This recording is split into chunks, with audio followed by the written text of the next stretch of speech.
What's up, guys? Welcome back to Brandy's 2 Cents. As you know, I'm Brandy, and before we go any further, make sure you like, comment, subscribe, and of course, if you like the video, make sure you share it so other people can get other content just like this.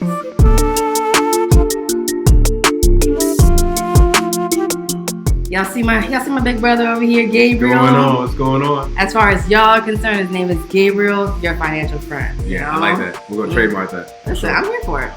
So, in general, just off the camera, me and Gabe are always having, or Gabe and I, should I say, are always having these different financial conversations. So we thought, what better way than to bring this content to you guys?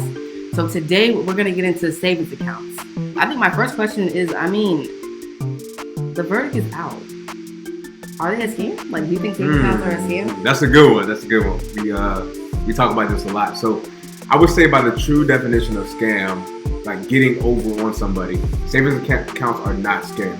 However, they are misused and overrepresentation of trying to build wealth. So a couple of examples. Back in like 1970s or the 80s, like savings accounts yielded like 7 to 10% of the money you put in there. Right. So you put $100 in there, you're getting $7 back a year, right? Now it's 0.07. If you're lucky, you might get 7 cents on the $100, maybe, right? So it's not really a way to build wealth. What I advise people and tell people all the time is savings accounts are good for a nest egg, right? For a rainy day. However, as you're trying to build wealth, there's so many different other places you can put your resources in. So for example, you can invest in the stock market, right? So we'll talk about that a little bit later as well. But that's typically a 7% gain a year.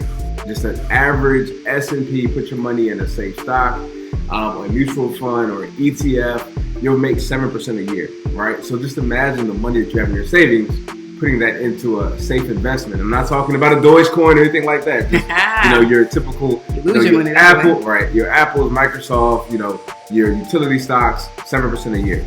So that's kind of my first take on that. Okay. I would agree. If you ask me, I would say they're a scam. But then when I really had to, as you're talking, you're like, Brandy, a scam, means it's gonna take your money, or I guess that whole thing is a lie.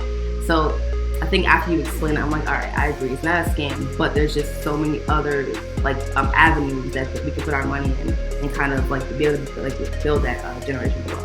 Yeah, exactly. So I do think there's a place for it, right? So if you're in a situation where you're not stable with your job, you don't have that stability there. We're getting ready to, we're seeing economic downturn now. The word recession is out there, not predicting that. So, there is a balance of having, some of your money into a savings account. But where I think people get thrown off is, hey, I want to build wealth. Well, putting your money under a mattress, which is equal to a savings account now, isn't going to do that. So put your money somewhere where it can work for you, whether it's the stock market, whether it's trading, whether it is simply, you can also invest in real estate passively too. So, right, you can do things like REITs where you're passively investing in real estate. You're not necessarily going to buy a home, but there are things that you can do to use that money more effectively to just put in the savings account and hope that over the years it grows. Right. 0.07. Right. And I think it's worth saying, to be clear, like Gabe and Shanice are your wife Shanice, one of my best friends, y'all have a savings account. I have one, so we're not saying don't get one. Like as far as an emergency fund, I definitely use that for that, so that I don't have to go into my Robinhood and take money out of everything. But I definitely think that it's worth having a conversation around just other avenues of saving. Yeah, most definitely. Another thing about savings accounts, and again, not necessarily a scam, but there's no tax shield or benefits. So if you have a certain amount of money in your savings account, well, maybe you should up your retirement account. We'll talk about that a little bit more, where you're getting, the tax shields and the tax breaks for doing so. There's nothing that comes from a savings account outside of if you withdraw more than 6 times a year, they convert it to a check, right? So I didn't know that. Yeah, so facts, right? You have to be careful with over leveraging yourself in your savings account and just having money sitting there for no reason. But again, as Brandi stated, there's a place for it, for emergency, for a rainy day. You want to have that money easily. Okay, so I do have I guess kind of a shifted question for you, but still under the savings account umbrella. If someone was to ask you, so Gabe, how much should I have in my savings account? What would your answer be? Yeah, I would say at a minimum, at least 3 months worth of your monthly payments on your house, whether it's mortgage or rent. But then it's not really one clear answer to that because it depends on your financial stability elsewhere, right? So if you have a really stable job, then I would say you can stay closer to that 3 months. Some people in the entrepreneur world, they'll maybe need a little bit more, maybe 6 months, because that is more volatile depending on if you're getting your business started or what have you, where you're at. So I think it's that balance of my risk reward. So and also if you're closer to retirement, then it's okay to have more money saved because you're not going to have necessarily the same amount of time for that 7% in the stock market that I talked about, because that is a sense of volatility, and it could be 7%. That's an average over the last 200 years. However, there are ups and downs with that market. So I think a couple of things: one, the stability in your job; two, how close are you to pulling out of the workforce; and then three, just your own personal comfortability. So I know Brandi's big into Forex and trading and things like that. You know, she's the Forex queen. But I think it's important that if you're not necessarily comfortable with trading or the stock market, it's okay to have that number a little bit higher than 3 months, maybe 6 months, or even a year, whatever you're comfortable with. Just don't think that the savings account is going to build you up. Okay. And I do have one more because I think I've had people ask me this question, and I'm curious what your thoughts are. So as far as those high yield savings accounts, like I guess what are your thoughts on those, and then what would you say are the best ways to kind of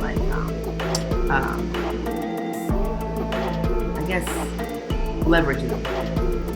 That's a good question. High yield savings accounts to me don't exist. I mean, they are a thing. Ooh, but I knew you had a strong answer. Yeah, the high yield savings accounts are maybe like 1.2%. And again, I still go back to the same kind of the same benchmark. If you're trying to build wealth, it's not the way to do it. But however, like credit unions tend to have high yield savings accounts. So if you are going to have your money in a savings account that is quote high yield, it's probably good to look at those different avenues. A lot of online banks have a higher high yield savings accounts simply because they don't have overhead. They don't have to necessarily pay for the people in the branch to work. So that's why their savings accounts be a little bit higher than credit unions as well. So yeah, I would leverage that. Me personally, I have my savings account with Navy Federal. It's still not a great rate, but it's a pretty good rate compared to some of the private entities, private banks. So definitely look into that and get your best option. It's the best of the mediocre option to grow that money. Okay. You know, like I said, people ask me that question all the time, and I feel like everybody has their own take. But again, as my big brother, as somebody who I actually follow your advice because I see the fruit of your life, I figured I'd ask you right. What you thought. So, good question. Well, listen, as you know, me talk for hours. I can talk to you about savings accounts, finances all day, but we have a lot more content coming your way. So we'll stop this conversation here. If you guys like what you see, make sure you give this video a thumbs up. And as always, make sure you like, comment, subscribe, and we'll see you soon.